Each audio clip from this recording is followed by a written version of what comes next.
이 땅 가운데 대리할 수 있도록 허락해 주셨는데 그 왕들이 어떻게 나라를 통치하고 어떻게 나라를 다스렸는지에 대해서 공부를 하려고 합니다.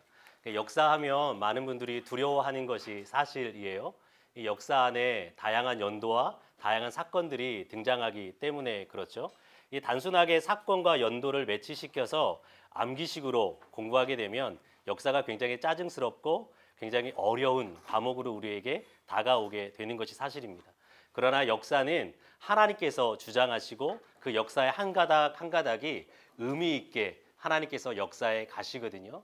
그러니까 하나님 이 역사를 공부하면서 사건이나 연도를 매치시키는 것이 아니라 하나님께서 어떻게 역사를 움직여 가시는지 그 거대한 흐름 속에서 하나님의 역사를 우리가 좀 살펴보았으면 좋겠다라는 생각이 듭니다. 첫 시간인데요. 첫 시간을 통해서는 출애굽기 창세기부터 해서 이스라엘 백성의 마지막 열왕기 하까지의 말씀을 한번 훑어봤으면 좋겠다라는 생각이 들어요. 왜 그러냐면 한 번 들으면 힘듭니다. 그러나 두 번째 들으면 쉽고요. 세 번째 들으면 더 쉬워지거든요. 그러니까 이 역사는 계속해서 반복하는 작업이 굉장히 중요해요. 바로 들어가시죠. 여러분 기억하는 것처럼 하나님께서 이스라엘 백성을 출애굽시키시죠. 그 출애굽한 연도가 언제입니까? BC 1446년입니다. 하나님께서 애굽 땅 가운데 10가지 재앙, 10가지 기적을 베풀어 주세요. 우리가 단순하게 기적, 재앙이라고 이야기하지만 그 10가지 재앙과 기적은 어떤 행위였어요? 하나님께서 애굽 땅 가운데 있는 10가지의 신들을 심판하시고 징계하시는 행위였어요. 하나님께서 마지막에 10번째의 장자 재앙을 애굽 땅 가운데 내리시죠. 애굽 땅 가운데 있는 바로 왕으로부터 애굽 땅에 있는 모든 사람들의 첫 번째 난 거 장자를 죽여버리신다고요. 첫 번째 난 것을 죽이는 행위는 어떤 거였어요? 모든 것의 주관자, 다스리는 자가 여호와 하나님인 것을 보여주는 상징적인 행위였어요.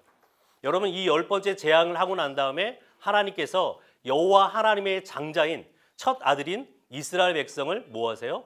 구원해내세요. 출애굽시켜 내신다고요. 출애굽하고 난 다음에 이스라엘 백성이 어디에 맞닥뜨려야 됐어요? 홍해 앞에 맞닥뜨려야 됐죠. 홍해 앞에서 모세가 홍해 바다를 향하여서 손을 내밀 때에 여호와 하나님께서 그 전쟁을 그 싸움을 싸우셔서 애굽의 군대를 홍해에 수장시키시고 홍해를 건너서 광야로 들어가게 하신다라는 거죠. 여러분 광야에 들어간 이스라엘 백성들 어떻습니까? 제일 먼저 맞닥뜨렸던 것이 물과의 싸움이었어요. 여러분 광야라는 곳은 물이 없는 곳이죠.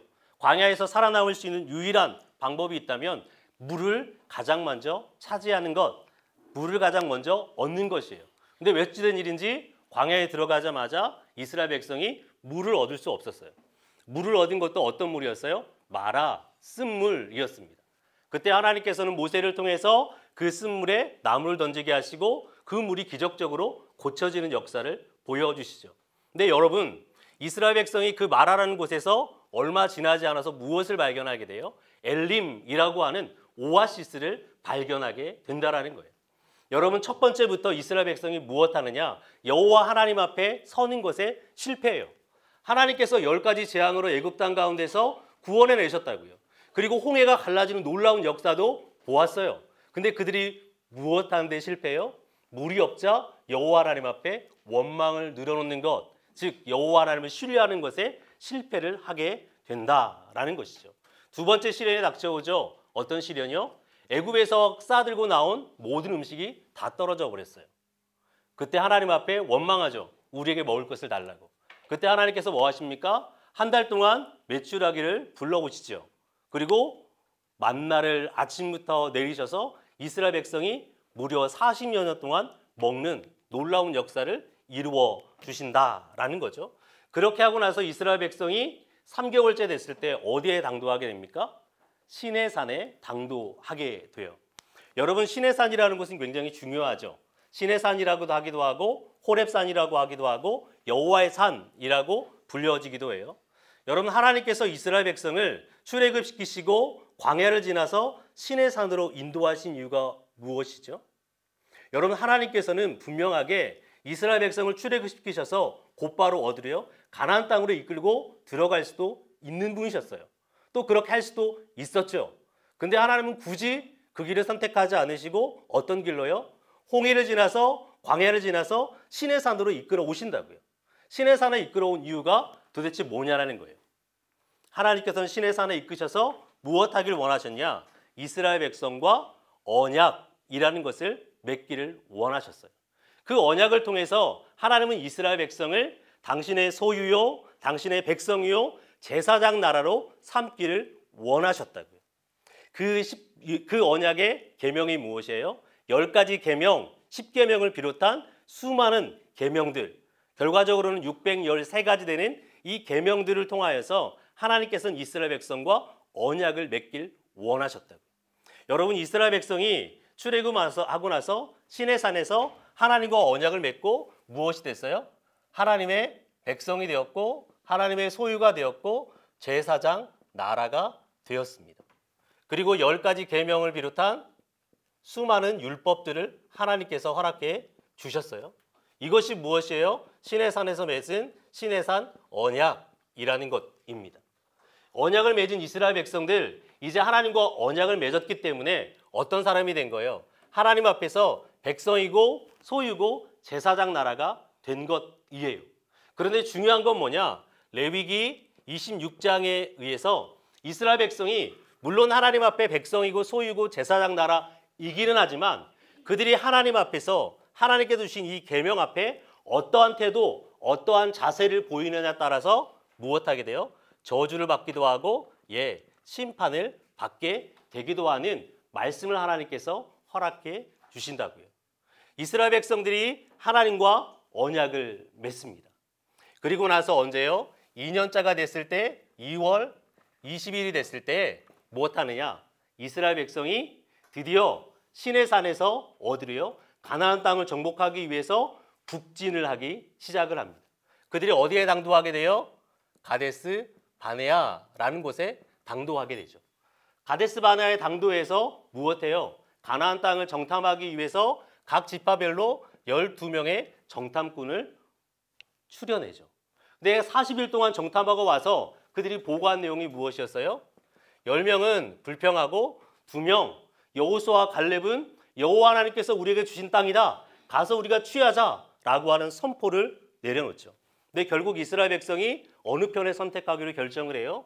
여호수아와 갈렙 편에 서는 것이 아니라 10명의 정탐꾼, 부정적인 말에 그들의 마음을 두죠.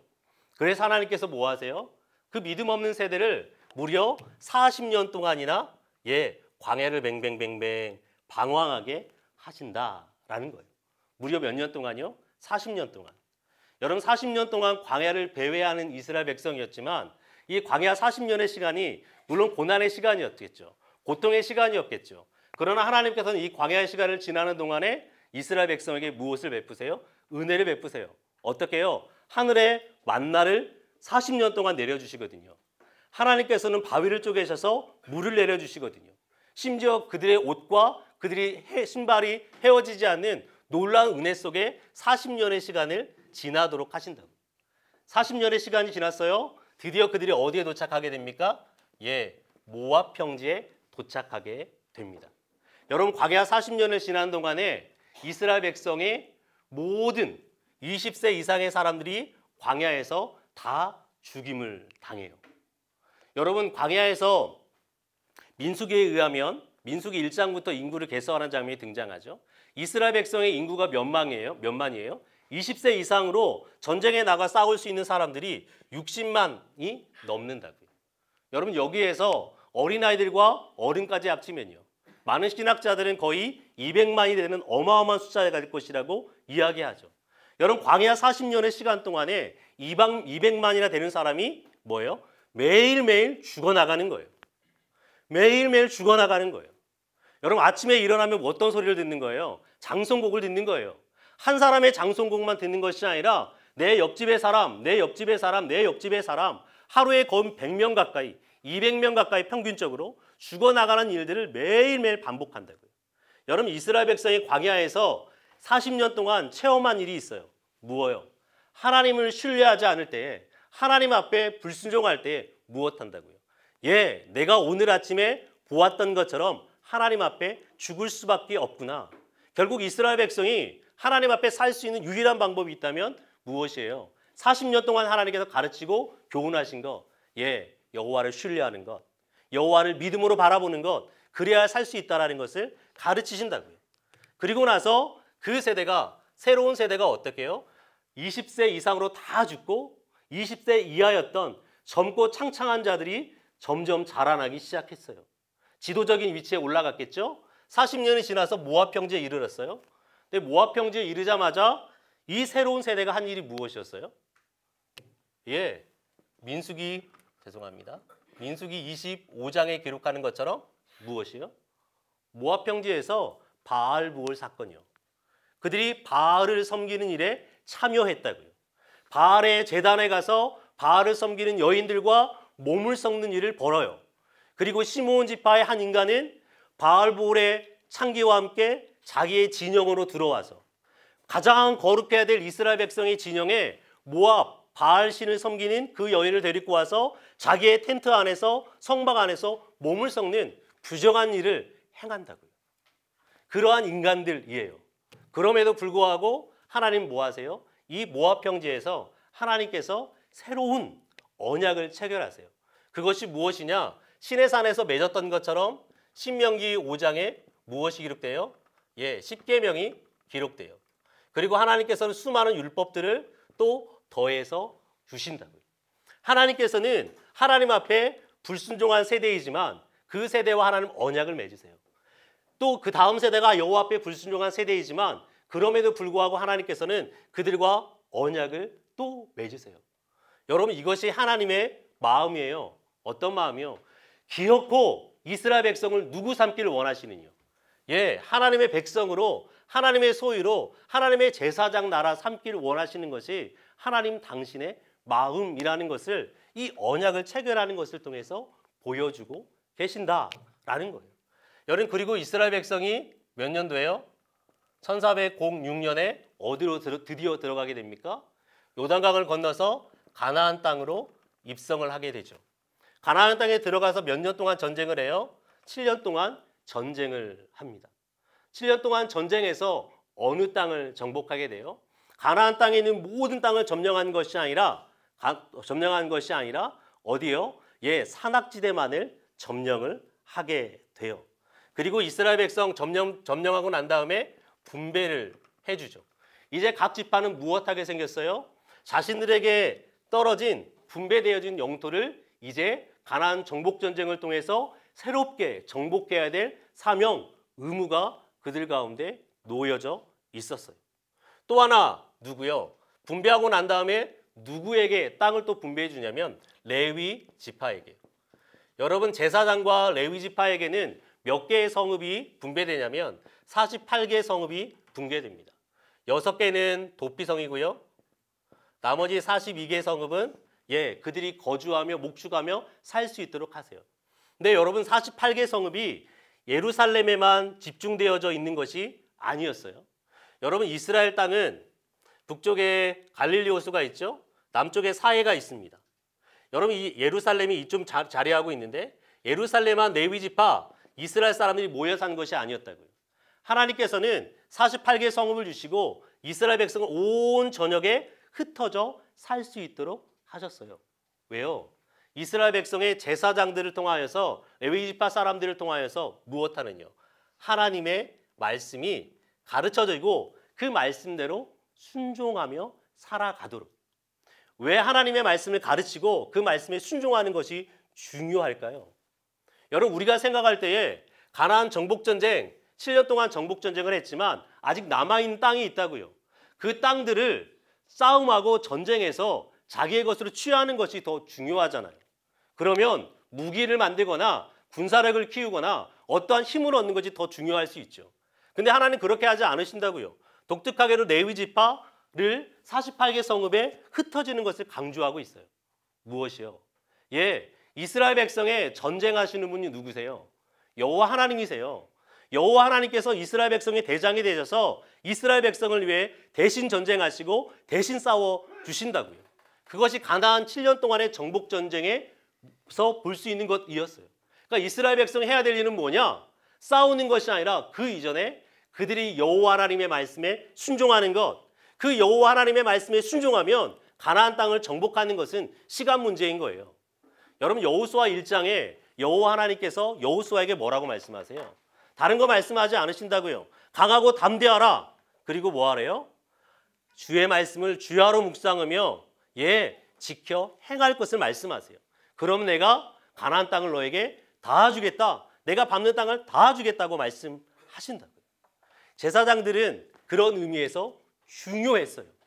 제사장들 이스라엘 백성의 말씀을 가르치고 그 말씀대로 삶으로 인해서 가나안 땅을 정복하는, 그리고 그 땅에서 하나님께서 약속하신 그 놀라운 복들을 받아 누리며 살아가게 하는 일들을 누구 어깨 위에 두셨어요?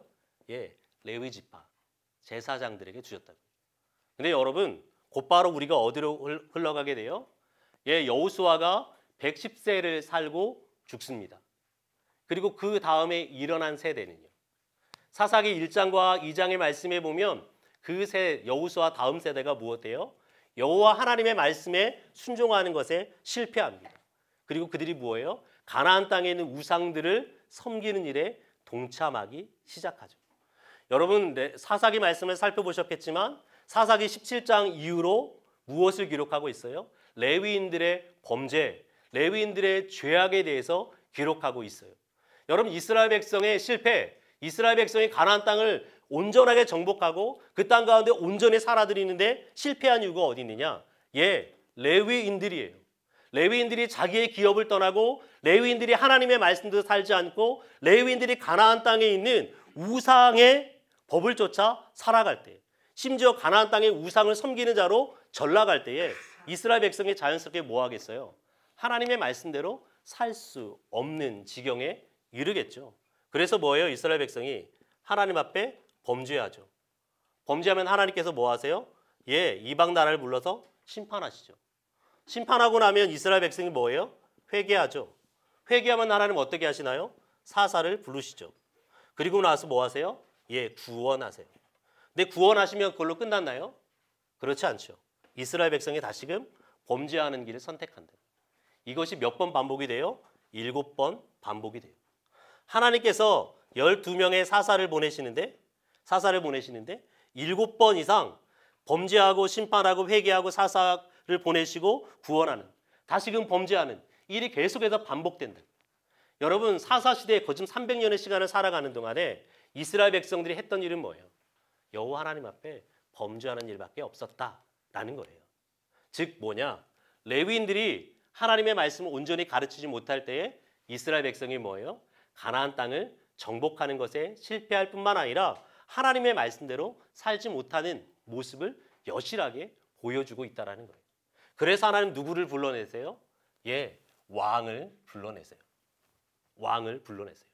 여러분 왕은 어떤 사람인데요? 왕은 첫 번째로 싸움하는 사람이에요. 전쟁하는 사람이라고요. 여호와 하나님을 대신해서 이스라엘 백성의 군대를 이끌고 가나안 땅에 살고 있는 이스라엘 백성과 전쟁해서 그들을 무찌르고 그들을 정복하고 가나안 땅을 자기의 땅으로 수복하는 일을 누가요? 왕이 하게 돼 있어요. 왕이 두 번째로 하는 일이 뭐예요? 재판이죠. 어디에서 볼 수 있어요? 솔로몬이 창기들을 재판하는 것을 통해 볼 수 있죠. 왕은 하나님의 말씀의 기준을 가지고 뭐 하는 거예요? 이스라엘 백성의 잘못함과 그름에 대해서 심판하는 역할을 누가 해요? 왕이 담당하게 돼 있다고요. 왕이 직접 담당하지 않다 할지라도 제사장을 세우고 세우지 않고 레위인을 세우고 세우지 않고를 누가 가지고 있어요? 왕이 가지고 있어요. 여러분 역대기에서 배우셨겠지만 여러분 레위 지파를 세우는 일을 누가 해요? 각 반열별로 누가 나눠요? 다윗 왕이 나눠요. 다윗 왕이 직접 재판하는 것이 맞지만 레위인들을 세워서 뭐예요? 그 재판 업무를 대신하게 한다고요. 세 번째 무엇이요? 제사요. 여러분 제사장을 세우는 일을 누가 해요? 왕이 해요. 여러분 제사장을 24반열로 나누어서 그들이 제사장으로서 섬기게 하는 일을 누가 합니까? 다윗 왕이 해요. 여러분 솔로몬 왕 시대 때 아비하달이라고 하는 대제사장이 있죠. 그 대제사장을 누가 파면해요? 솔로몬 왕이 파면해버려요. 여러분 아비하달 대제사장은 누가 세웠어요? 아론의 후손으로 하나님께서 세우셨다고요. 근데 그가 하나님 앞에 온전히 살아가지 못하자 누가요? 솔로몬 왕이 그를 파면시켜 버려요. 그리고 누구를요? 사독이라는 대제사장을 앉힌다고요. 여러분, 왕의 역할은 이런 것이었어요. 어찌 보면 이스라엘 백성에 있어서는 독재자 같은 정권을 가진, 즉 하나님께서 이 왕에게 당신이 가질 수 있는 모든 권한, 인간이 가질 수 있는 모든 권한을 그에게 일순간에 부으셔서 그를 통해서 뭐예요? 이스라엘 땅이 하나님의 말씀을 쫓아 온전히 살아갈 수 있도록, 하나님의 말씀에 따라 온전히 통치될 수 있도록 하기를 원하셨다고요. 그 첫 번째 왕이 누구예요? BC 1050년에 세워지는 사울 왕입니다. 여러분, 우리가 사무엘서를 통해 보셨겠지만 사무엘 왕이 어떤 사람이었어요? 사무엘 왕이 여호와 하나님의 말씀에 순종하는 것에 성공한 사람이었나요? 사울이 여호와 하나님의 전쟁을 수행한 사람인가요? 그렇지 않죠. 블레셋과의 전투에서, 그리고 다양한 전투 안에서 여호와 하나님의 싸움을 싸우는 것이 아니라 정복하는 일에 실패하는 사람으로 전락해요. 그리고 뭐예요? 심지어 아강왕, 아말렉의 아가강을 진멸한 일에도 실패한다고요. 여러분, 아말렉은 어떤 족속인데요? 하나님께서 이스라엘 백성이 출애굽할 때에 아말렉 족속을 쓸어버리겠다고, 반드시 죽이겠다고, 없애버리겠다고 약속하신, 맹세하신 족속이에요. 사울에게 그 놀라운 기회를 주셨어요. 근데 사울은 그걸 어떤 기회로 삼아요? 여호와 하나님을 대신해서 아가강을 진멸하는 것을 통해서 하나님의 말씀을 이루고 하나님의 예언을 성취하는 일로 사용하는 것이 아니라 무엇이에요? 가장 귀한 것, 좋은 것을 누구를 위해서요? 자기를 위해 살려내죠. 심지어 누구조차요? 아말렉의 왕인 아각 왕조차도 살려낸다고요. 즉 여호와 하나님의 싸움을 싸우는 일에 실패하는 왕으로 전락해버려요. 여러분, 마땅히 재판해야 되죠. 근데 여러분, 요나단 사건을 통해서 우리가 보는 것처럼, 요나단이 무죄해요. 죄가 없어요. 근데 요나단이 죄가 있다고 하며 요나단을 죽이려고 하는 일을 누가 해요? 사울이 해요. 세 번째, 제사하는 일에는 성공했나요? 그렇지 않죠. 마땅히 사무엘이 올 때까지 기다려야 했음에도 불구하고 전쟁의 위기함을 보고 자신이 스스로 뭐예요? 제사장이 되어서 제사하는 일을 범하는 것들을 볼 수 있죠. 사울왕은 하나님께서 세우신 그 모든 목적에 실패하는 왕으로 전락해버리고 맙니다. 그리고 나서 뭐예요? 하나님께서 BC 1010년에 누구를 세우세요? 다윗 왕을 세웁니다. 다윗 왕은 뭐라고 말해요? 하나님께서 내 마음에 합한 자라고 이야기해요. 여러분, 다윗은 여호와 하나님의 장수로서 블레셋을 무찌르는 일에 성공한 왕으로 등장합니다. 또 아말렉 족속도 무찌르는 일에 성공하는 왕으로 등장해요. 그리고 다윗은 어떤 사람이에요? 공정하게 재판을 행하는 사람이에요. 어떤 면에서요? 사울에게 어려움을 당하고 곤고를 당하는 그들을 다윗이 어떻게 해요? 다윗이 다 받아들인다고요. 세 번째는요, 제사하는 일에 성공한 인생이에요. 하나님 앞에서 온전한 제사가 이루어질 수 있도록 레위 지파의 찬양대를 세울 뿐만 아니라 하나님 앞에 온전한 제사를 드릴 수 있도록 누구를 세워요? 제사장들을 세우는 일에 앞장섰던 인물이 누구예요? 다윗이에요. 그 다윗을 보고 하나님께서 뭐 하세요? 사무엘하 7장에 13절 다윗 언약을 하세요. 하나님께서 다윗과 어떤 언약이요? 다윗 언약을 하시는데 영원한 왕위를 약속하세요. 아마도 하나님의 마음속에 굉장히 기쁘셨던 것 같아요. 행복하셨던 것 같아요. 다윗이 사울과 다르게 여호와 하나님의 마음에 합한 사람으로 하나님을 대신해서 전쟁하고 재판하고 제사를 온전히 세우는 모습 보면서 하나님이 굉장히 흡속하셨던 것 같아요. 뿐만 아니라 하나님의 성전을 짓기를 원하는 그의 열정, 그의 열망을 보시고 뭐 하세요? 다윗과 영원한 왕위에 대해서 언약하시고 약속을 하고 계신다라는 거예요. 여러분, 그 이후로 누가 세워져요? BC 971년에 솔로몬 왕이 세워집니다. 여러분, 공부하시겠지만 열왕기상 1장에서 11장까지 솔로몬 왕에 대해서 다루고 있습니다. 여러분, 많은 경우에 우리가 솔로몬 하면 기억하는 게 뭐예요? 솔로몬이 창기를 재판하는 장면. 대단한 사람이지 라고 생각하는 경향이 크죠. 스바 여왕이 와서 그의 지혜에 탐복하는 것, 솔로몬의 위대함만을 생각하는 경향이 강하다고요. 근데 여러분, 열왕기상 1장에서 11장은 정확하게 솔로몬에 대해서 이렇게 이야기해요.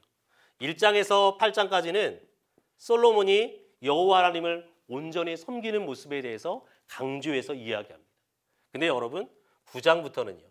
9장부터 정확히 어떤 때냐면 솔로몬이 1장에서 8장까지는 여호와 하나님의 성전과 왕궁을 짓는 일에 열심되었어요. 그리고 20년의 시간 동안 그 일을 다 해냈어요. 근데 20년의 시간이 흐르고 나서 9장부터 어떤 일이 벌어지느냐? 솔로몬이 여호와 하나님을 떠나기 시작하는 솔로몬의 부정적인 모습에 대해서 담고 있어요. 그리고 나서 어떤 일이 벌어지냐? 솔로몬이 여호와 하나님께서 세 차례나 나타나셔서 네가 여호와 하나님의 계명과 율례와 규례를 쫓아 살아갈 것을 말씀하심에도 불구하고 하나님께서 직접 나타나셔서 그렇게 말씀하심에도 불구하고 그렇게 살아가지 않을 때에 무엇을 말씀하냐? 하나님께서 이스라엘 나라를 둘로 쪼갤 것을 말씀하세요. 그래서 BC 931년에 르호보암 왕 때 이스라엘이 둘로 쪼개집니다. 어디로요? 북쪽에 이스라엘과 남쪽에 유다라는 나라로 둘로 쪼개지게 돼요. 누구 때문에요? 솔로몬이 여호와 하나님 앞에 온전한 모습으로 살아내는 것을 실패하자 하나님께서는 북이스라엘과 남유다로 쪼개버리신다고요. 남유다의 첫 번째 왕은 누구예요? 르호보암이요. 북이스라엘의 첫 번째 왕은요, 여로보암이요. 여러분 궁금하지 않아요? 왜 하나님께서 이 두 개 나라로 쪼개셨을까? 여러분 하나님께서 북이스라엘을 쪼개실 때에 아비야라는 선지자를 통해서 여로보암에게 언약하세요. 이 언약의 내용이 어떤 내용인지 아세요? 다윗에게 약속하셨던 영원한 왕위에 대한 약속이에요. 하나님께서는 무엇하는 거예요? 이스라엘 백성들이 계속해서 행해온 일들을 보니까 그들이 여호와 하나님 앞에 온전한 모습으로 살 기미가 보이지 않아요.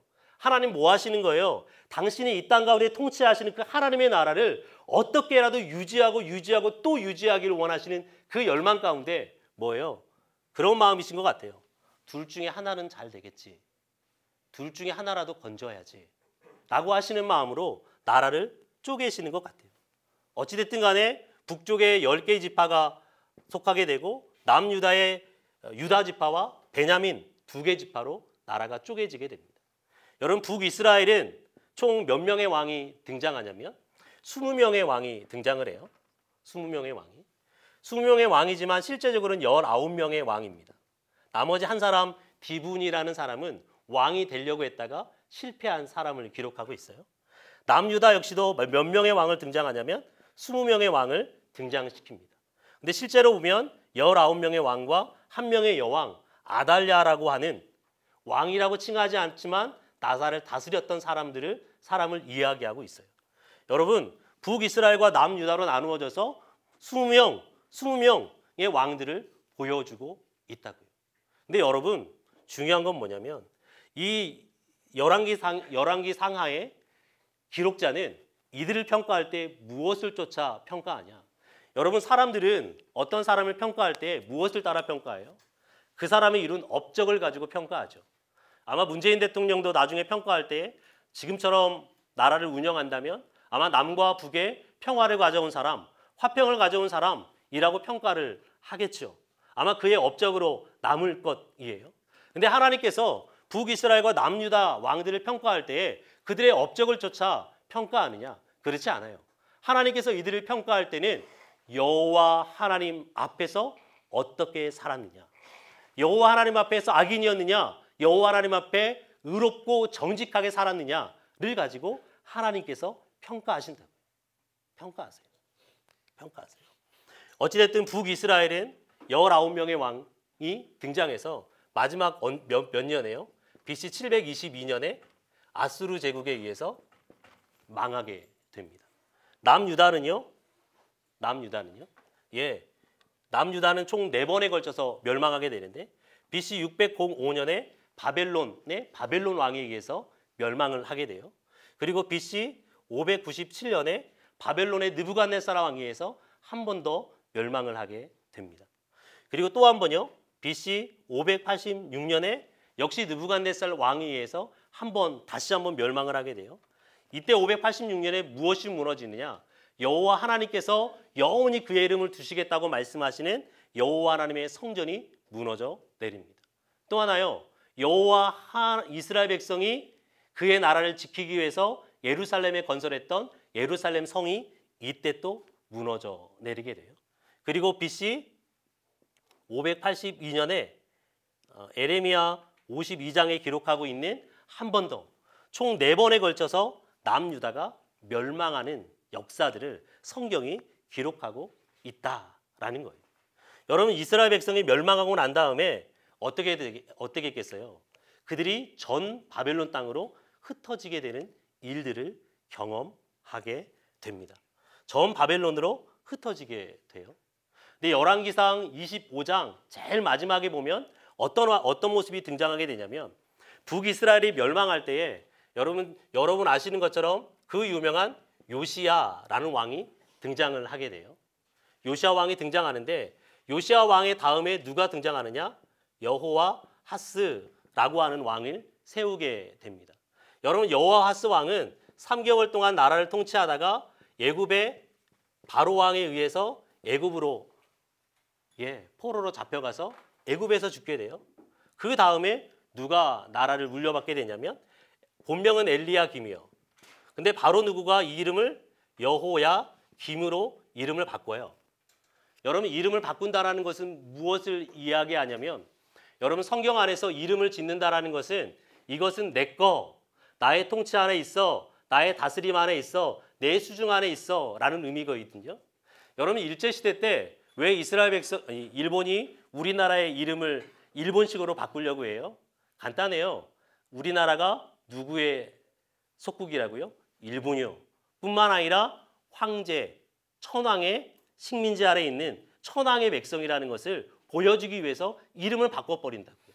마찬가지예요. 바로 누구가 엘리야김 이름을 여호와김이라는 이름으로 바꾸어서 왕위에 앉혀요.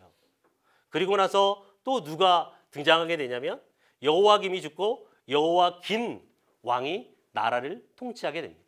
3개월 정도 통치하다가 언제요? 보셨던 것처럼 BC 597년에 바벨론에 의해서 바벨론으로 포로로 잡혀가는 일이 벌어지게 되죠. 그리고 마지막에 누가 등장하게 되냐면 본명은 마따디아요. 이름 뭘로 개명해요? 시드기야로 이름을 개명해요. 바벨론 왕 역시도 이 유다 나라가 자신의 통치, 다스림에 있다라는 걸 보여주기 위해서 마따디아를 시드기야로 이름을 바꾸어서 통치하게 한다고요. 마지막 586년에 멸망하는 왕이 되거든요. 근데 열왕기상 25장의 말씀에 보면 여호와긴 왕이요. 여호와긴 왕이 어디로 잡혀갔어요? 바벨론이라는 나라에 포로로 잡혀갔다고요. 잡혀갔어요. 근데 25장 후반에 뭐라고 이야기하냐면 바벨론 왕 에밀무로닥 왕 시대에 감옥에 있던 그를 왕의 주위로 올려주었다. 좀 유식한 말로 복권이라고 하거든요. 그의 왕권을 적어도 바벨론 안에서 회복되어주는 장면을 보여주고 있어요. 무슨 말이냐? 여러분 하나님께서 다윗에게 사무엘상 7장에서 영원한 왕위를 약속을 하셨다고요. 근데 실제적으로 이스라엘 백성들의 역사 가운데 무려 북쪽에 20명의 왕, 남쪽에 20명의 왕이 있지만 이들이 하나님의 말씀대로 살아가는 것에 실패해요. 그래서 다윗의 나라가 완전히 멸망하는 것처럼 완전히 사라지는 것 같은, 즉 여호와 하나님께서 다윗에게 약속하셨던 그 언약의 말씀이 무엇하는 것처럼요, 깡그리 없어지는 것 같은, 이제 사라지는 것 같은 모습 가운데 거한다고요. 근데 열왕기 왕의 극적으로 25장의 말씀에 누가요? 여호와긴 왕이 다시금 그의 왕위가 회복되어지는 것을 통해서 무엇을 보여주고 싶어 하냐? 이스라엘 백성은 신실하게 여호와 하나님 앞에 범죄하고 여호와 하나님의 말씀을 순종하는 것에 실패하지만 하나님은요, 마지막까지라도 다윗에게 약속하셨던 영원한 왕위를 약속하는 그 언약을 신실하게 지키고 계심을 열왕기 하의 저자는 보여주고 싶어 해요. 어찌됐든 간에 이스라엘 백성은 열왕기는 이 시대에 쓰여져요. 제일 마지막에 여호와긴 왕이 복권될 때가 언제냐면 BC 562년이거든요. BC 562년이에요. 이스라엘이 멸망할 때는 언제고요? 예, 이때고요. 이때고요. 적어도 이스라엘 백성들은 이때 뭐예요? 나라가 멸망해서 전 바벨론으로 흩어졌어요. 전 바벨론 흩어졌어요. 포로로서 살아가고 있는 사람들이라고요. 그들을 향하여서 열왕기 기자는 무엇을 이야기하고 싶어 하는 거예요? 예, 너희가 왜 이 포로지에 살고 있는지, 너희가 왜 이 포로지에 머물려서 이 고난과 어려움을 겪고 살아가야 되는지, 왜 가나안 땅에 그 하나님과 함께 했던 그 영광스러움을 상실해버리고 이곳 가운데 포로지에서 헤매고 고통 가운데 살아가고 있는지를 보여주고 싶어 하는 거예요. 열왕기서를 통해서 뭐예요? 너희 왕들이 무엇이요? 하나님의 말씀에 순종하는 것에 실패했기 때문에 하나님께서 너희를 이곳 가운데 데리고 왔다라고 말씀하세요. 근데 하나님께서 그러면 우리를 완전히 포기하셨느냐? 우리를 더 이상 돌아보지 않느냐? 우리를 더 이상 회복하지 않느냐? 그것이 아니라 여호와긴 왕이 다시금 왕위를 회복되는 것을 통해서 뭐예요? 여전히 하나님께서는 너희의 어떠함과 상관없이 약속하신 것을 신실하게 이행해 가실 것을 말씀하고 있는 책이 열왕기서의 말씀이다라는 것이에요. 여러분, 열왕기는 크게 이렇게 흘러가요. 크게 흘러가요. 그러니까 여러분, 이걸 그냥 머릿속에 좀 두시고, 하나님께서 이스라엘 백성을 언약을 맺으셔서 백성으로, 소유로, 제사장 나라로 삼기를 원하셨는데 이스라엘 백성이 가나안 땅에서 여호수아 전쟁 가운데 잘 사는 것 같았으나 그들이 뭐예요? 사사기 안에서 실패하는 모습을 보여줘요. 그때 하나님께서는 왕을 세우신다고요. 왕을 세우셔서 이스라엘 백성을 통치하게 하시는데 그 왕들 역시도요. 사울 왕도 실패하죠. 다윗 왕은 하나님 앞에 성공한 왕으로서 하나님 그에게 영원한 왕위를 약속해 주세요. 그럼에도 불구하고 솔로몬이 하나님의 말씀에 온전히 살아내지 못할 때에 하나님께서는 그 나라를 북이스라엘과 남유다로 나누세요. 북이스라엘에 20명의 왕을 두세요. 남유다에 20명의 왕을 두세요. 그리고 북이스라엘에 또 한 가지, 북이스라엘에 몇 개 왕조가 일어난 줄 아세요? 9개의 왕조가 일어나요. 왕조가 계속 바뀐다고요. 왕의 성씨가 바뀌는 거예요. 근데 남유다는요, 다윗 왕조 한 왕조로 쭉 이어지게 하세요. 그리고 결국에는 하나님 앞에 왕들이 온전한 삶을 살아지 못하는 것을 통해 심판받아서 멸망을 당하지만 하나님은 그들을 포기하는 것이 아니라 여호와긴 왕이 새롭게 세워지는 것을 통해서 무엇 하신다고요? 예, 그들을 향한 영원한 나라에 대한 소망을 여전히 이어가고 계신다라는 것까지 좀 머릿속에 좀 두시고 보셨으면 좋겠다라는 생각이 듭니다. 열왕기 상하는 이스라엘 백성의 멸망, 번영의 모습, 다윗 왕의 시대, 또 특별히 솔로몬 왕 시대에 번영하는 모습을 보여주죠. 그러나 결국에 남유다와 북이스라엘, 통칭해서 이스라엘 백성이 멸망할 수밖에 없는 이유에 대해서 설명하는 책이에요. 여러분, 열왕기상 7장에, 열왕기하 17장에 보면 북이스라엘이 722년에 멸망하는 장면을 기록하고 있습니다. 열왕기하 17장의 말씀에 북이스라엘이 왜 멸망했는지에 대해서 장황하게 기록하고 있어요. 이 밑에 적어놓은 말씀인데요. 한마디로 요약하면 그들이 하나님께서 이스라엘 백성과 맺은 무엇이요? 예, 시내산에서 맺은, 그리고 모압 평지에서 맺은 이 언약대로 살아가는 것에 무엇했기 때문에? 실패했기 때문에 하나님께서 그들을 심판하셨다라는 것을 보여줍니다. 특별히 열왕기가 다루고 있는 주제는요, 이 솔로몬 왕의 통치부터 여호와긴 왕의 복권까지 약 410년 정도 되는 긴 역사를 담아내고 있어요. 여러분, 400년 동안의 역사를 한 권의 책에 담아낸다라는 거 쉬운 일이 아니죠. 그렇기 때문에 뭐예요? 대표적인 왕들을 소환해내어서 그 왕들의 업적을 이야기하고 평가하는 것을 통해서 400년의 역사를 요약해서 정리해주고 있다라는 것이에요. 여러분, 열왕기서 안에 보면 저자에 대한 언급이 전혀 없는 것을 확인해 볼 수 있어요. 여러분, 앞에서 여러분이 살펴보았던 많은 책들도 저자에 대한 언급이 전혀 등장하고 있지 않죠. 근데 열왕기 상하를 기록하고 있는 이 기록자는 이 기록을 할 때에 자신의 생각과 자신의 판단 따라서 이것을 기록하지 않습니다. 이 왕들의 업적, 20명, 40명 가까이 되는 왕들에 대한 업적을 기록할 때에 그 시대에 남아있었던 다양한 자료들을 참고해서 이 왕들의 업적을 기록하고 있는 것을 보게 돼요. 솔로몬 왕의 업적을 기록할 때는 솔로몬 왕에 대한 떠돌아다니는 소문, 이야기가 아니라 솔로몬의 실록이라는 책을 참고로 해서 솔로몬의 업적을 기술해내고 있습니다.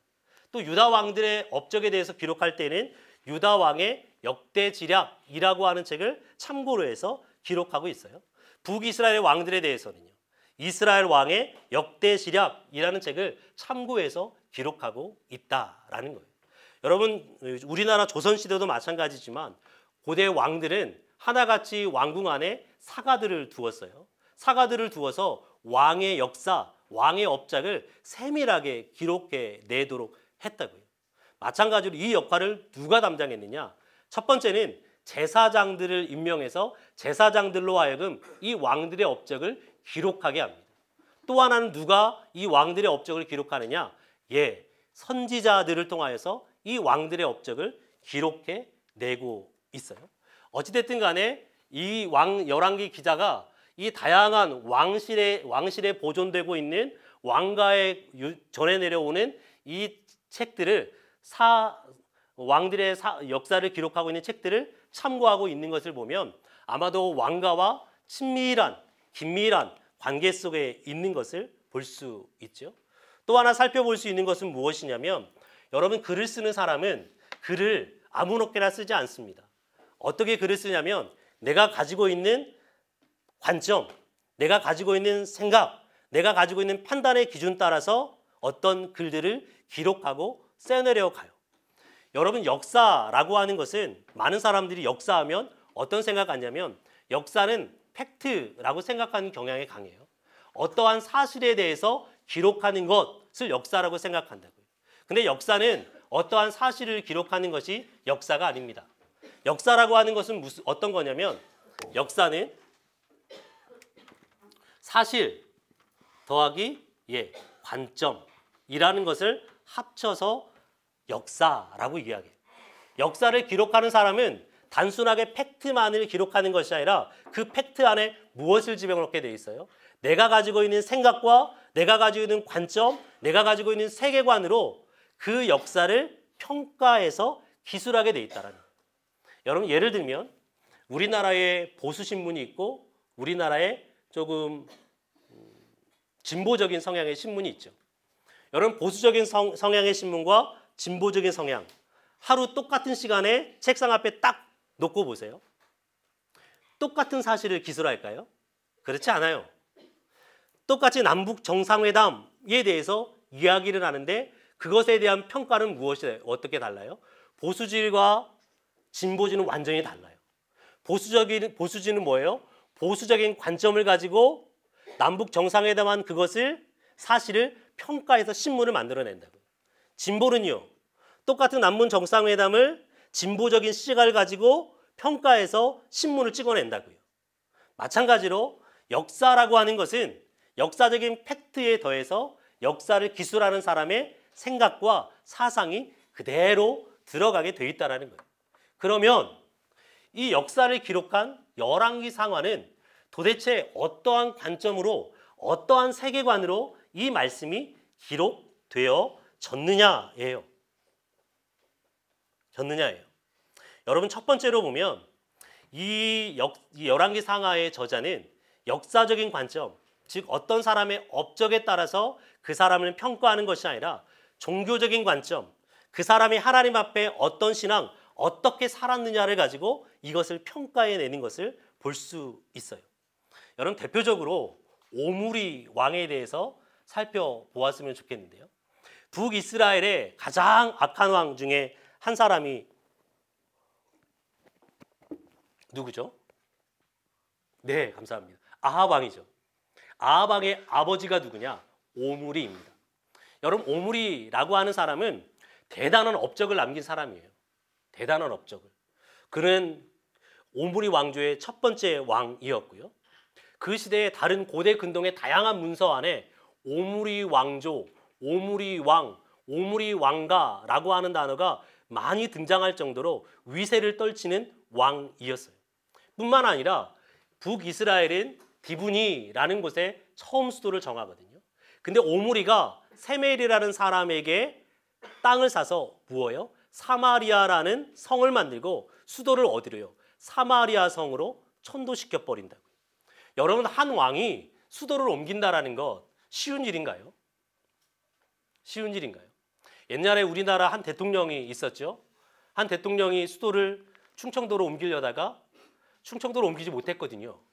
그래서 행정수도라는 이름으로 그냥 수도도 아닌 그냥 이상한 것을 만들어냈다고요. 여러분, 수도를 옮긴다는 것은 한 왕에 있어서 위대한 업적이에요. 근데 이 오므리 왕이 뭐예요? 초대 왕일 뿐만 아니라 사마리아라는 곳으로 뭐예요? 수도를 천도할 정도의 위대한 업적을 남긴 사람이라. 그리고 그 시대에 모압이라는 지역을 이스라엘 땅으로 복속한 사람일 뿐만 아니라 고대 근동의 위대한 업적을 남긴 다양한 문서 안에 기록한 사람이라고요. 근데 열왕기의 저자는 그 왕을 평가할 때에 무엇라고 평가할까요? 오므리는 이 역사 가운데 위대한 업적을 남긴 왕입니다 라고 평가할까요? 그렇지 않아요. 한마디로 평가해요. 여호와 보시기에 악했다라고 평가한다고요. 그러니까 한 왕을 평가할 때 그 사람의 업적이 아닌 그 사람의 여호와 하나님 앞에 어떻게 살았는가, 그것이 평가의 기준이에요. 여러분, 또 한 사람은요, 여로보암이라고 하는 북이스라엘의 왕이 있어요. 물론 북이스라엘의 첫 번째 왕이 여로보암 왕이죠. 그러나 두 번째 여로보암 왕이 또 등장하게 되는데 그 유명한 에후의 후손인 여로보암과 구별하기 위해서 여로보암 2세라고 이야기하는데, 여로보암 2세에 대해서도 위대한 업적을 남깁니다. 여로보암 2세 때 무엇하냐면 요나 선지자가 예언을 하는데 그 예언의 내용이 무엇이었냐? 간단하게 이야기하면 솔로몬 왕의 시대처럼 영토를 확장할 것이다 라고 예언을 해요. 근데 그 예언의 말씀처럼 하나님의 도우심으로 여로보암 2세가 통치할 때 나라를 어떻게 해요? 솔로몬 왕의 시대만큼 영토를 확장한다고요. 영토 확장이라는 놀라운 업적을 누가요? 여로보암 2세가 남겨요. 그리고 그 시대에 어때요? 시돈 땅과 함께 해외 무역까지 하는 위대한 업적을 남기는 왕이라고요. 주변의 많은 나라들을 자신의 영토로 복속하는, 심지어 아람이라는 나라 역시도 자기의 땅으로 만드는 왕이었어요. 근데 여러분, 이 왕을 평가할 때에 무엇으로 평가해요? 그의 영토 확장으로 그를 평가하지 않습니다. 여호와 보시기에 악했다라고 한마디로 그의 인생을 평가해버리고 말아요. 여러분, 여로보암 왕의 시대 때 남유다에 누가 사느냐? 우시야라고 하는 왕이 살아요. 우시야 왕은 이것으로 유명하죠. 그가 강성할 때에 하나님의 성전에 들어가 무엇하려고 해요? 제사장만이 분향할 수 있는 그 일을 누가 해요? 우시야 왕이 분향하려고 해요. 그때 하나님께서 그를 치셔서 뭐예요? 문둥병을 발하게 되죠. 그 왕이거든요. 그 왕이 무엇하느냐? 남쪽에서는 솔로몬 왕의 시대 때 남쪽을 차지한 애굽 국경까지 영토를 확장시켜요. 위대한 업적을 남기죠. 북쪽에는 여로보암 2세가 있었다면 남쪽에는 영토 확장에 우시야라는 왕이 차리하고 있었다고요. 남쪽에 에시온게베르라는 항구 도시를 차지하는 것을 통해서 아프리카의 많은 무역을 통해서 금들을 가지고 오는 위대한 왕이었어요. 근데 열왕기 저자는 그를 평가할 때 무엇으로 평가해요? 그가 많은 영토를 확장했다라고 평가하지 않아요. 여호와 보시기에 악했다라고 평가한다. 여러분, 열왕기 저자는 무엇에 따라서요? 그의 업적에 따라서가 아니라 그가 여호와 하나님 앞에 어떤 신앙을 가지고 있었는가라는 그 기준을 가지고, 신앙의 잣대를 가지고 말씀대로 살았는가 살았지 않았는가의 기준을 가지고 왕들을 평가해내고 있다라는 거예요. 그것을 통해서 알 수 있는 건 뭐냐? 적어도 이 열왕기를 기록하고 있는 저자는 어떤 관점이요? 하나님의 말씀대로 살았느냐 살지 않았느냐로 평가하는 선지자의 관점으로 이 왕들을 평가하고 있구나. 적어도 선지자일 가능성이 크겠다라고 하는 것을 이야기할 수 있다는 거예요. 또 하나, 두 번째는 무엇으로 이야기할 수 있냐면, 열왕기서 안에 여러분 왕들의 역사를 기록하지만 이 왕들의 역사 안에 수많은 선지자들을 기록하고 있어요. 수많은 선지자들. 여러분, 12명의 선지자들을 기록을 하고 있는데 대표적으로 엘리야와 엘리사를 기록하는 것을 볼 수 있어요. 여러분 엘리야와 엘리사는 열왕기상 17장부터 열왕기하 7장까지요. 무려 몇 장이요? 10장 이상이 넘는 15장 가까이 되는 분량에서 엘리야와 엘리사 하나님의 위대한 선지자에 대해서 기록해 주고 있다고요. 무엇을 강조하고 싶은 거예요? 예, 이 두 명의 선지자들을 강조해내고 싶은 거예요. 선지자들을. 여러분 20명의 왕들, 남쪽에 20명의 왕들, 40명의 왕들이 있다라고 말씀드렸잖아요. 근데 40명의 왕들 중에 한 장도 차지하지 못하는 왕이 수두룩해요. 평균적으로 10절 정도의 말씀을 적용하고 다 지나간다고요. 지나가요. 그런데 독특하게도 엘리야와 엘리사라고 하는 선지자들에게는 무려 15장 가까이 되는 분량을 지면을 할애해서 기록하고 있다는 거죠. 그럼 무엇을 알 수 있어요? 열왕기에서 강조하고 싶은 것이 이 두 명의 선지자이구나 라는 것을 볼 수 있다고요. 근데 독특하게도 또 하나는 역대기라고 하는 책이 있거든요. 역대하의 말씀에 보면 역대하는 동일하게 이스라엘의 역사를 기록을 하지만 이스라엘의 역사를 기록할 때 누구의 초점을 맞춰서 기록하느냐? 남유다 왕들의 초점을 맞춰서 기록을 합니다. 남유다의 왕들을 기록하면서 북이스라엘 왕들은 몇 명 기록하지 않아요. 기록하는 이유도 왜 기록하느냐? 남유다의 왕들과 어떠한 관계 속에 있었는가를 설명하기 위해서 북이스라엘의 왕들을 기록한다. 다 같이 하나같이 남유다의 왕들에 대해서만 기록을 해요. 그런데 그 사이에 누구를 기록하느냐? 어떤 사람들을 기록하느냐? 레위 지파 사람들이요. 제사장들이요. 레위인들이 제사장들이 어떻게 조직되어졌는가? 그들의 분깃은 무엇인가? 그들이 행하는 일은 무엇인가에 대해서 수많은 지면을 할애해서 기록하고 있는 것이 역대상, 역대기, 역대하의 말씀이라고요. 똑같은 내용을 기록하고 있는데요. 역대기는 주로 제사장으로서 어떻게 하나님을 섬길 것인가에 대해서 기록하고 있기 때문에 레위인들에 대해서 강조하지만 열왕기는 선지자적인 관점 안에서 이들이 하나님 앞에 하나님의 말씀에 올바로 살았는가, 올바로 살지 않았는가를 평가하고 있는 것을 봐서 선지자가 이 말씀을 기록한 것 같다라고 생각할 수 있다라는 것이죠. 여러분 세 번째는 또 하나 확인해 볼 수 있는 것은 이 선지자들, 이 역대기, 특별히 역대기 안에 다양한 선지자들에 대해 기록하거든요. 서두에도 말씀드렸지만 고대의 왕가에서 왕의 역사를 기록하고 역사를 기록할 수 있는 사람은 두 부류. 첫 부류는 제사장들이요. 레위 지파. 두 번째는요. 선지자들이요. 역대기 안에서 다양한 선지자들이 기록한 책들에 대해서 기록하고 있죠. 이 내용들 자체가 뭐냐면 왕들의 역사에 대해서 기록하고 있다라는 거예요. 즉 무엇을 이야기하고 싶은 거냐? 선지자들이 왕의 역사에 대해서 평가하고 기록하고 평가해내는 책들을 많이 기록했구나라는 것을 이야기할 수 있다라는 거예요.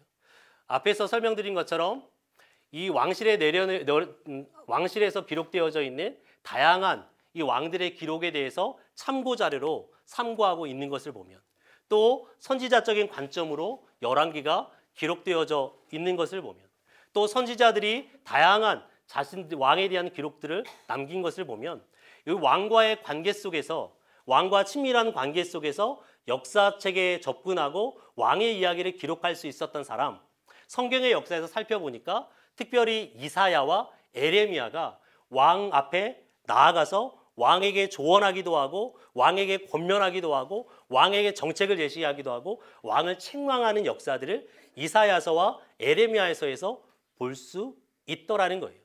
그래서 이 두 사람 중에 한 사람이 아닐까라고 하는 생각이 드는데 정확히 알 수는 없지만 탈무드는 이렇게 이야기하고 있어요. 에레미야가 그 자신의 책 에레미야서와 열왕기와 및 에레미야를 기록했다. 여러분 유대인의 탈무드를 우리가 의존할 수밖에 없어요. 왜요? 정확하게 열왕기 안에 누가 왕인지 기록하고 있지 않기 때문에. 그런데 탈무드 안에서는 유대인들은 에레미야가 열왕기 상하를 기록했다라고 이야기하고 있다라는 거예요. 또 특별히 네 번째 이 열왕기 안에서는 마음이라는 단어를 굉장히 많이 강조하고 있어요. 여러분 우리는 마음 하면 어떤 생각이 있어요? 마음 하면. 마음은 주로 우리의 감정적인 영역에 속해 있는 부분으로 많이 생각하는 경향이 있다고요. 근데 여러분 이스라엘 백성들에게 이 마음이라고 하는 영역은 감정의 영역, 감정을 컨트롤하는 영역이 아니에요.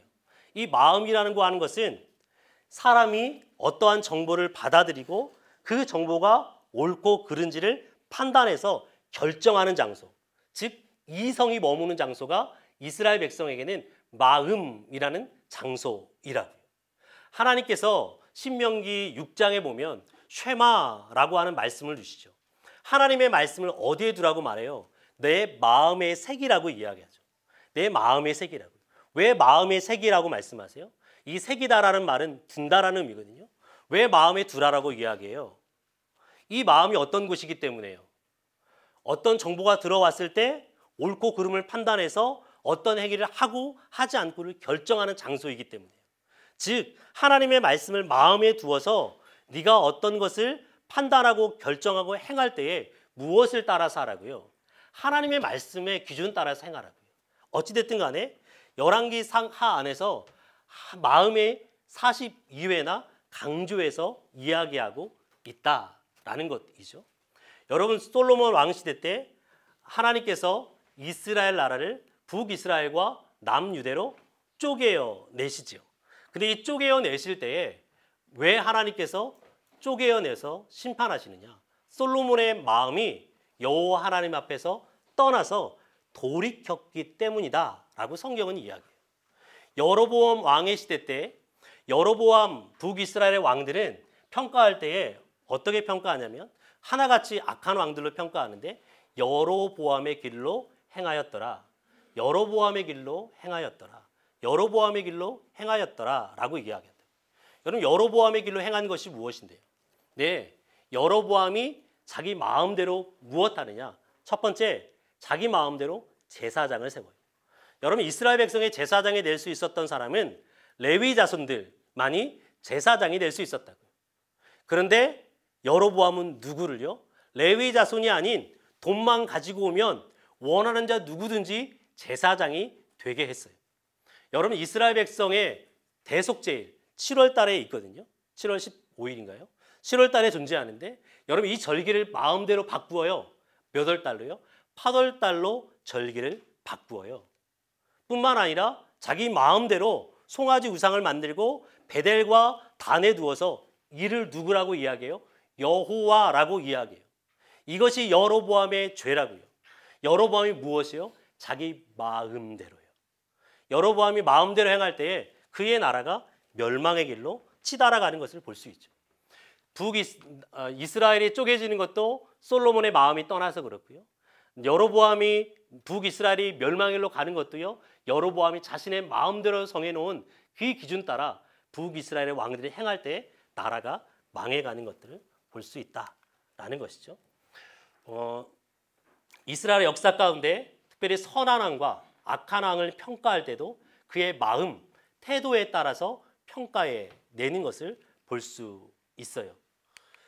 그리고 이스라엘 백성이 멸망의 이후에 회복되어질 수 있는 길에 대해서도 뭐라고 이야기하냐? 특별히 요시야 왕의 시대 때 마음을 다하여 뜻을 다하여 힘을 다하여 율법을 지켜 행한 요시야에 대해서 평가하고 있는데 긍정적인 왕이죠. 긍정적인 왕에 대해서 평가할 때 또 회복될 수 있는 방법을 이야기할 때 그들의 마음을 돌이켜 여호와 하나님 앞에 돌아올 때 회복의 실마리, 회복의 길이 열린다라고 기록을 한다고요. 그런데 예레미야 안에서 동일하게 무엇이요? 마음이라는 단어가 66번 반복돼서 이야기하고 있는 것을 보게 돼요. 솔로몬의 마음이 떠남으로 하나님께서 솔로몬의 나라를 북이스라엘과 남유다를 쪼개시죠. 근데 이스라엘 백성이 회복될 수 있는 이스라엘 백성의 멸망에 대해서 이야기할 때 예레미야서는 무엇이요?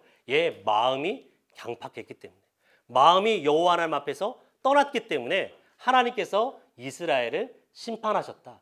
특별히 남유다를 심판하셨다라고 하면서 심판의 원인은 어디예요? 마음에 두고 있다라는 것이죠. 여러분 회복될 수 있는 길도 예레미야 선지자가 무엇이요? 마음의 할례를 행할 것을 말씀하세요. 마음의 할례. 마음을 온전히 하여 하나님께 돌아올 때에 그들이 회복될 수 있다라고 강조하고 있는 것을 볼 수 있다라고 하는 것이죠.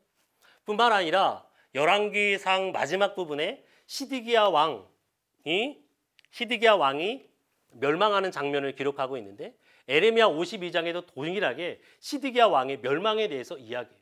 근데 열왕기야 24장 이하의 말씀과 에레미야 52장 이하의 말씀이 동일한 내용에 대해서 기록하고 있는 것을 보게 돼요. 적어도 이 두 책이 무엇이라는 거예요? 아, 동일한 저자에 의해서 기록됐구나라는 것을 이야기할 수 있다라는 것이죠.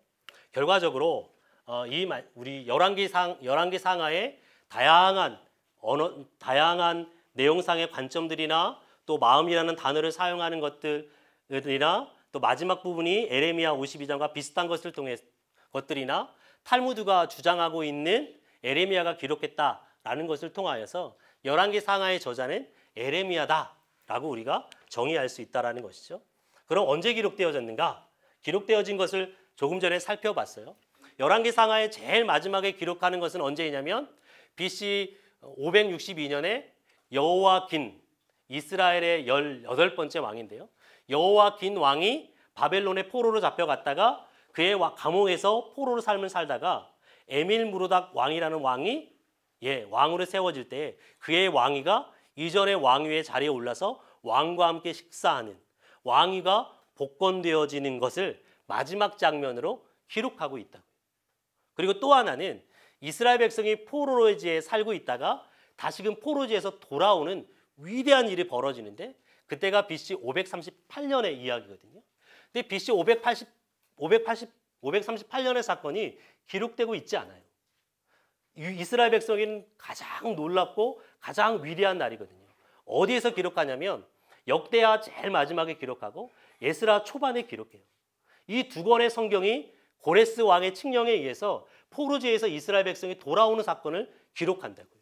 그만큼 포로지에서 돌아온 이 고레스 왕의 칙령, 고레스 왕의 명령은 이스라엘 백성의 귀중한 일이라고요. 근데 열왕기는 그것을 기록하지 않아요. 기록하지 않아요. 여호와긴 왕이 복권되는 것까지만 기록한다. 적어도 그러면 무엇을 할 수 있어요? 아, 이 기록 연대는 여호와긴 왕이 복권되어지는 이 사건을 경험한 사람, 그리고 그러나 아직 고레스 왕의 칙령에 의해서 이스라엘 백성의 포로지에서 돌아오는 것을 경험하지 못한 사람이구나. 그래서 이 시대에 기록되어졌겠구나라는 것이에요. 그리고 열왕기 상하도 어떻게 볼 수 있어요? 이 시대에 살아가고 있는 사람들에게 기록된 것이 열왕기 상하의 책이겠구나라고 생각할 수 있다라는 거예요. 여러분 열왕기하 25장 27절에 여호와긴 왕이 복권되는 장면을 기록하고 있어요. 아마도 적어도 열왕기를 읽는 독자들은 아마 여호와긴 왕이 다시금 감옥에서 나와서 포로에 풀려나서 복권되었다라는 소식을 들었던 세대인 것 같아요. 그리고 특별히 여호와긴 왕이 복권되어지고 고레스 칙령이 발표되기 전까지 이스라엘 사람들, 바벨론에 의해서 멸망되어진 이스라엘 사람들은 크게 세 가지 부류로 나눠볼 수 있어요. 첫 번째는 여전히 가나안 땅에 머물러 살고 있는 사람들. 두 번째는 포로로 잡혀가서 어디로요? 바벨론 땅과 바벨론 전역에 흩어진 사람들이요. 또 하나의 부류의 사람들은 애굽이라는 땅으로 내려간 사람들이라고 하는 세 개의 부류로 살펴볼 수 있어요. 여러분 팔레스타인, 가나안 땅에 여전히 남아서 살고 있었던 사람들은요. 여러분 열왕기하 25장에 보면 특별히 예레미야 52장의 말씀에 보면 이스라엘 백성이 제4차 포로로 잡혀가는 거 BC 582년의 사건을 기록하고 있는데 이때 누구만 남겨놓느냐?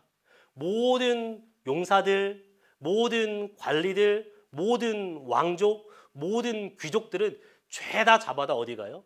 바벨론으로 다 데리고 가요. 남아놓은 사람들은요. 천하고 비천한 자들이요. 노예로서 농사를 지을 사람들만 남겨놓는다고요. 남겨놓아요. 비천한 사람들만, 신분적으로 비천한 사람들만 남겨놓았어요. 또 하나는 그 남겨놓고 누구를 총독으로 세우냐면 그달랴라고 하는 사람을 총독으로 세워놓는다고요. 근데 그달랴라는 사람이 나라를 다스리는 지역이 어느 곳이냐면 여러분 유다의 수도는 어디죠? 예, 어렵지 않죠. 예루살렘이죠. 예루살렘이라고요. 근데 그달랴라는 총독을 세우려면 어디에 세워야 돼요? 수도인 예루살렘에 세우는 것이 맞잖아요. 근데 예루살렘에 세우지 않고 어디예요? 미스바라는 곳에 총독 관절을 만들고 미스바에서 남은 유대인들을 통치하게 만든다. 이거는 무슨 말을 이야기하냐면 예루살렘이라는 곳, 특별히 유다 나라가 얼마나 철저하게 바벨론 나라에 의해서 회파되었는지 무너졌는지를 보여주는 거예요. 더 이상 예루살렘이라는 곳에서 나라를 통치할 수 없을 정도로 완전히 쑥대밭으로 만들어 버렸다라는 거예요. 예루살렘을 쑥대밭으로 만들었으니 다른 지역은 이루 말할 것도 없죠. 그래서 그달랴 총독이 총독으로서 나라를 다스리는데 미스바라는 곳에서 다스려야 할 정도로 유대 땅이 황폐해졌었다라는 거예요. 첫 번째는 비천한 자들이요, 두 번째는 황폐한 땅으로 변모했다. 그리고 세 번째는요, 예레미야서나 다양한 책들에 보면 특별히 학계도 그렇고요, 스가랴 선지자도 그렇고요, 다양한 기록들을 보면 뭐냐, 이들 가운데 계속해서 가뭄의 모습이 있었던 것 같아요. 그리고 계속해서 가난한 자로 살아나가야 되는 모습들이 이들 가운데 존재하게 돼요. 어찌됐든 가나안 땅에 살고 있었던 사람들은, 가나안 땅에 살고 있던 사람들은 힘들고 곤고하고 괴로운 시대를 살아가는 사람들이었다라는 것이에요. 두 번째, 애굽으로 내려간 사람들이요. 여러분, 하나님께서는 이스라엘 백성에게 애굽으로 내려가지 말 것을 누누이 말씀을 하세요. 이스라엘 백성들이 멸망하자, 남유다가 멸망하자 애굽까지 내려간 지도를 이야기하거든요. 근데 여러분, 예레미야 42장의 말씀에 보면 예레미야 선지자, 눈물의 선지자라고 이야기하죠. 그 멸망하고 난 다음에 예레미야 선지자가 남유다 백성에게 했던 일이 뭐냐? 애굽을 떠나지 말고 무엇하라고요? 가나안 땅을 떠나지 말고 애굽으로 내려가지 말고 가나안 땅에 여전히 머물러 있을 것을 말씀한다고요.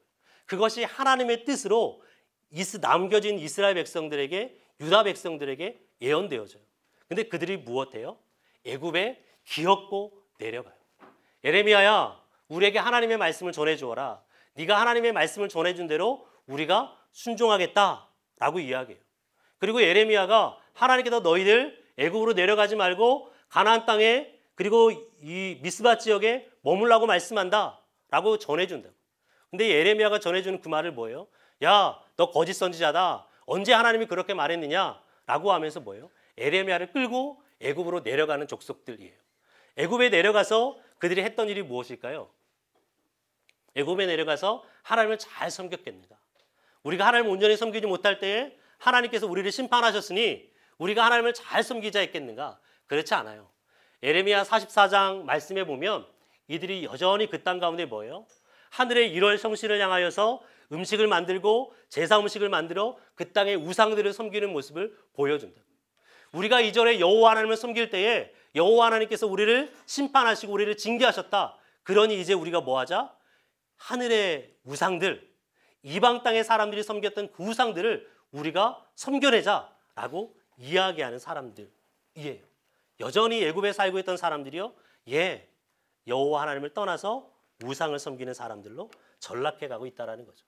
또 하나의 부류의 사람들은요, 바벨론으로 사로잡혀 간 사람들이에요. 1차 포로와 2차 포로와 3차 포로와 4차 포로를 통해서 예루살렘, 유대 땅에 살고 있었던 사람들이 가나안 전역에, 바벨론 전역에, 특별히 바벨론 성을 중심으로 한 바벨론 땅에 살게 되었다고요. 근데 여러분, 1차 포로 때 BC 605년에 이때 누가 잡혀가게 되냐면 그 유명한 다니엘과 다니엘의 세 친구가 포로로 잡혀가게 됩니다. 또 한 명의 사람, 대선지서를 기록한 에스겔 선지자도 이때 포로로 잡혀가게 돼요. 그리고 BC 597년에 2차 포로 때 용사들과 기술자들 10,000명, 여호와긴 왕, 왕족들, 왕실에 있었던 보물들, 성전에 있었던 보물들 싹 다 가지고 어디로 가요? 바벨론으로 넘어간다고요. 넘어갑니다. 근데 여러분, 이때 이 일을 수행했던 사람이 누구냐면 느부갓네살 왕이에요. 여러분 느부갓네살 왕이 왜 597년에 그렇게 수많은 용사들과 기술자들을 잡아갔을까를 생각해 볼 필요가 있죠. 여러분 느부갓네살 왕은 건축의 왕이라고 할 정도로 위대한 건축가였어요. 심지어 바벨론 땅에서 어디까지요? 터키까지 도로를 깔아놓는 사람이 누구냐? 느부갓네살 왕이었다고. 느부갓네살 왕의 건축물 중에 하나가 무엇이냐면 공중정원이라고 하는 정원, 왕궁을 만들어내요. 공중에 떠 있는 정원이 아니라 공중에 떠 있는 것처럼 보인다. 그래서 공중정원이라고 하는데 이 느부갓네살 왕의 부인 중에 한 명이 누구냐면 메데라는 나라의 아민타스라고 하는 공주를 자신의 부인으로 만든다고요. 근데 메데라는 지역은 살림이 울창한 지역이었어요. 근데 바벨론 땅은 살림이 울창한 지역이 아니라고요. 이 아민타스가 자신의 고향, 자신의 땅, 물이 많고 수풀이 우거져 있는 그 땅을 그리워하고 또 그리워하니까 느부갓네살 왕이 뭐 하냐면 이 아민타스 자기의 여왕을 위해서 뭐예요? 바벨론의 메데 나라에서 나무를 가지고 온다고요. 그 땅에는 식물들을 가지고 와요. 그리고 해자를 파고 왕궁 주변으로 뭐예요? 거대한 강을 만들어내요. 자기의 공주를 위해서. 여러분 이 성을 만들어내기 위해서요. 수많은 기술자들이 필요했겠죠. 여러분 바벨론이라고 하는 도시예요.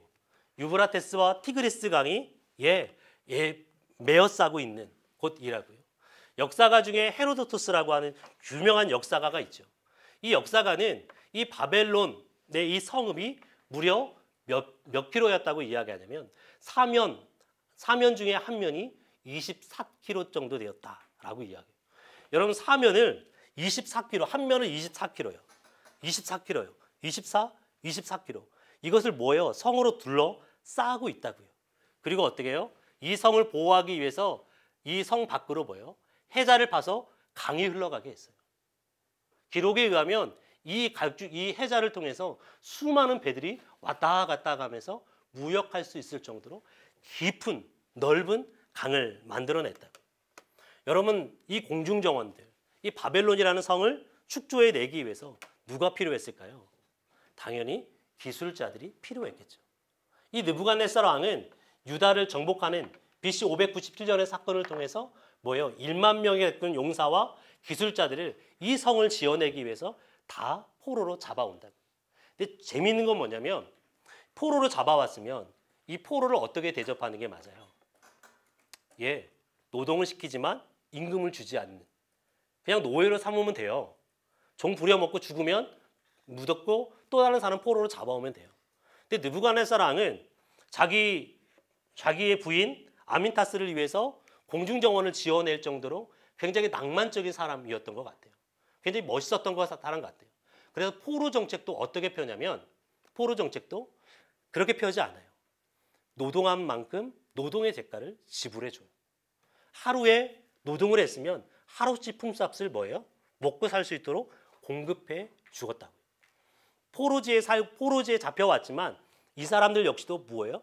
자유롭게 거주지를 이전할 수 있도록 만들어 주었어요. 그리고 돈만 있다면 자신의 돈을 가지고 다양한 무역업을 할 수 있도록 만들어 주었다. 그래서 이스라엘 백성이 살고 있었던, 거주했던 주로 이 바벨론 지역 옆에 이 니프루라고 하는 지역들, 이 바벨론 성을 중심으로 한 다양한 성읍이 흩어져 살았는데 이 성읍들 안에서 발표되어지는 은행 문서, 상업 문서, 집 문서, 이 다양한 문서 안에 어떤 이름이 등장하냐면 유대인들의 이름이 등장하는 것을 볼 수 있어요. 바벨론에 살고 있었던 사람들은 그래도 형편이 나은 삶을 살았던 것 같아요. 어떤 것을 확인해 볼 수 있냐면 여러분 에스라 1장에 보면 이스라엘 백성이 포로지에서 돌아오는 538년의 사건을 기록하거든요. 그때 10,000명이 넘는 사람이 포로지에서 돌아오는데 그들이 가지고 오는, 성전을 짓기 위해 가지고 오는 수많은 재산들이요. 금과 은과 대접들과 말들과 양들과 낙타들이요. 그리고 심지어 노예로 살았는데 노예까지 거느린다고요. 그러니까 바벨론에 살고 있었던 그 사람들은요. 어떤 사람들이요? 바벨론 땅에서 어느 정도 안정된 자의 삶을 살아낼 수 있었던 사람들이다라는 것이에요. 근데 여러분, 이 포로지에서 안정된 자의 삶을 살았다고 그래서 정말 평안했을까? 정말 그들이 행복한 삶을 누릴 수 있었을까요? 그렇지 않을 거예요. 여러분, 시편 137편의 말씀에 보면 우리가 잘 알고 있는 말씀이 있어요. 여러분, 바벨론 땅에서 포로들이 살면서 포로지의 고단함들을 노래하는 시가 시편 137편의 말씀이거든요. 시편 137편에 이렇게 기록해요. 우리가 바벨론의 여러 강변 거기에 앉아서 시온을 기억하며 울었도다. 그 중에 버드나무에 우리가 우리의 수금을 걸었더니 이는 우리를 사로잡은 자가 거기서 우리에게 노래를 청하며 우리를 황폐하게 한 자가 기쁨을 청하고 자기들을 위하여 시온의 노래 중 하나를 노래하라 함이라. 예, 바벨론의 포로로 잡혀서 강가에 고단하게 있는데 이 바벨론의 사람들이 뭐라고 이야기하는 거예요? 유다의 포로들을 향해서, 그들을 향해서, 야, 니네 유다 땅에 살면서, 예루살렘에 살면서 너희 여호와 하나님을 섬길 때 불렀던 그 노래 있지? 그 노래 한번 불러봐라. 그 노래 한번 불러서 우리의 귀를 좀 즐겁게 해라. 우리를 좀 행복하게 해라. 라고 할 정도로 그만큼 무엇이에요? 조롱의 대상이 되었다라고 이야기하고 있는 거예요. 어찌됐든 이들은 이러한 삶을 살아가는 사람들이었어요. 여러분, 애굽에 살고 있는 사람들, 가나안 땅에 살고 있는 사람들, 바벨론에 있는 사람들, 이 모든 멸망의 시대를 살아가는 사람들이라고요. 멸망의 서를 사람들. 근데 여러분, 중요한 건 뭐예요? 이들은 이미 그들의 조상 때부터 하나님께서 그들을 당신의 백성과 소유와 제사장 나라로 삼아주겠다라고 하는 사람들이었다고요. 근데 지금 꼬라지는 어떤 꼬라지예요? 하나님의 소유도 아닌 것 같고 하나님의 백성도 아닌 것 같고 제사장 나라도 아닌 것처럼 버려진 포로의 신세로 전락해져 있다고요. 정말 하나님께서 신실하시게 우리를 하나님의 백성, 소유, 제사장 나라로 삼으신 것이 맞는가라고 하는 생각들이 얼마든지 있겠죠. 아니, 성경을 보니까 그 찬란했던 다윗 왕의 시대, 그 찬란했던 솔로몬 왕의 시대, 그때 하나님께서 다윗을 통하여서 영원한 왕위를 약속해 주셨는데 왜 우리의 나라는 아직도 회복되지 않고 여전히 우리는 포로지에 살고 있는가? 이야기 듣기에 여호와긴 왕은 포로지에서 복권되어져서 왕의 자리에 앉았다라고 이야기하는데 왜 바벨론 왕은 여호와긴을 빨리 어디로요? 예루살렘으로 보내서 왕으로서 유다 나라를 통치하게 하지 않는가? 왜 다윗 왕의 혈통이 통치하는 다스리는 이스라엘 나라는 회복되어지지 않는가라고 하는 생각이 이 세 부류의 사람들에게 동일하게 자리하고 있는 거라고. 그리고 왜 우리는 여전히 하나님께서 우리에게 복을 주겠다고 말씀하시는데 복을 받은 자가 아닌 여전히 가난하고 여전히 비천하며 여전히 조롱당하며 여전히 연약한 자의 모습으로 빌빌거리며 살아가야 되는가에 대한 생각들이 그들에게 자리하고 있겠죠. 그런 그들을 향하여서 열왕기 사가의 저자는 답을 하고 있는 거예요. 열왕기의 내용은 이렇고요. 대략적인 때들 우리가 이미 살펴보았던 내용이고요. 그때 하나님께서 하셨던 일들, 선지자들을 통하여 이스라엘 백성들의 죄를 지적하시죠. 여러분, 하나님께서 이스라엘 백성이 멸망의 길로 갈 때에 그들을 가만히 두지 않으세요. 12명의 선지자들 엘레야와 엘리사를 통해서 여전히 하나님께서는 그들이 돌아오기를 권면하시고 그들이 돌아오기를 부탁하신 분이었다라는 거예요. 뿐만 아니라 보여주는 건 뭐냐면 하나님을 신실하게 의지했던 왕들, 하나님은 그들을 보호하시고 지키세요. 그러나 여호와 하나님 앞에 여전히 악한 왕들, 하나님은 어떻게 하세요? 심판하시는 모습을 보여주세요. 그리고 하나님께서는 뭐예요? 다윗과 맺은 언약을 열왕기 상하에서 신실하게 이행하는 것을 보여주세요. 여러분, 열왕기 상하에 남유다의 20명의 왕이 존재한다고 말씀드렸잖아요. 근데 이 20명의 왕들이 다양하게 여호와 하나님을 떠난다고요. 여호와 하나님을 배반해 가요. 그럼에도 불구하고 하나님은 어떻게 하세요? 그 왕조가 한 왕조로 쭉 이어져 가게 하세요. 대조적으로 북이스라엘은요, 왕조가 계속 바뀌어요. 9개 왕조나. 하나님께서 다윗에게 약속하셨던 그 언약의 내용 따라서 얼마나 신실하시게 다윗의 왕조를 지키시고 이어가고 계신가를 보여주고 있다라고 하는 것이죠. 하나님은 북이스라엘의 다양한 사람들을 사용하세요. 북이스라엘의 왕들을 통해서 남유다가 죄악을 행할 때 그들을 심판하기도 하시고요. 남유다의 선한 왕들을 통하여서 이스라엘 백성을 개혁하는 일을 하죠. 히스기야 왕을 통해서 종교개혁이 일어나고 요시야 왕을 통해서 종교개혁을 일어나게 하는 일로, 그래서 다시금 하나님께 회복되어질 수 있는 기회들을 계속해서 만드세요. 선지자들을 보내셔서 이스라엘 백성을 돌이키기 일어나게 하시고요. 특별히 사독과 여호야다를 통하여서 이스라엘 백성이 하나님께 돌아오게 하는 일도 하시고요. 아합이라고 하는 가장 악한 북이스라엘의 왕의 시대에도 그의 시대였던 오바다를 통하여서 100명의 신하들이 뭐예요? 오바다를 통하여서 구원 얻는 일들을 행하게 하시는 분이 하나님이시다라는 거예요.